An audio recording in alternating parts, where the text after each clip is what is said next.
Hi friends, Saturday mini vlog நான் பார்க்கலாம் வாங்க. காலையிலே வந்து பார்த்தீங்கன்னா எல்லோரும் நல்லா குளிச்சுட்டு ஃப்ரெஷ்ஷப் ஆகிட்டு கோயிலுக்கெலாம் போயிட்டு வந்தாச்சு. பாப்பா தூங்க வச்சு சமைக்கலான்னு பார்த்தா அவங்க தூங்குற மாதிரி இல்லை. அதனால் நான் சமைக்க ஆரம்பிச்சிட்டேன். வரும்போதே வந்து பார்த்தீங்கன்னா காயெல்லாம் வாங்கிட்டு கீரைலாம் வாங்கிட்டு வந்தேன். இன்றைக்கி வந்து பார்த்தீங்கன்னா சிரிக்கிற கடையில் மரவள்ளிக்கிழங்கு வந்து வறுவல் மாதிரி பண்ணியிருக்கேன். வெண்டைக்காய் வந்து தொக்கு பண்ணியிருக்கேன். சாதம் இது எல்லாமே நான் தனித்தனியாக வீடியோ எடுத்து வச்சுருக்கேன். ஷார்ட்ஸாகவே அப்லோட் பண்ணுறேன். ஏன்னா உங்களுக்கு அப்போ ஈஸியாக இருக்கும் பார்க்குறதுக்கு. ரொம்ப ஈஸியான மெத்தடில் தான் நான் எப்பவுமே சமைப்பேன். அதே தான் உங்களுக்கு சொல்கிறேன். கண்டிப்பாக ட்ரை பண்ணி பாருங்கள்.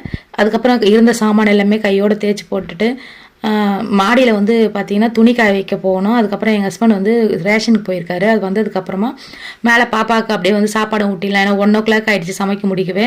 மேலே போயிட்டு சாப்பாடெலாம் ஊட்டிட்டு துணியெல்லாம் காய வச்சுட்டு செடிக்கு கொஞ்சம் மருந்தெல்லாம் போட்டுட்டு பாப்பா பாருங்கள் ஏணிப்படி ஏறுறாங்க. எனக்கு பயமாக அதுதான் கத்திட்டே இருந்தால். அதுக்கப்புறம் எங்கள் ஹஸ்பண்ட் நான் பார்த்துக்கிறேன் அப்படின்னு சொல்லிட்டு பிடிச்சிட்டு அவங்க 2 பேர் விளையாடிட்டு இருந்தாங்க.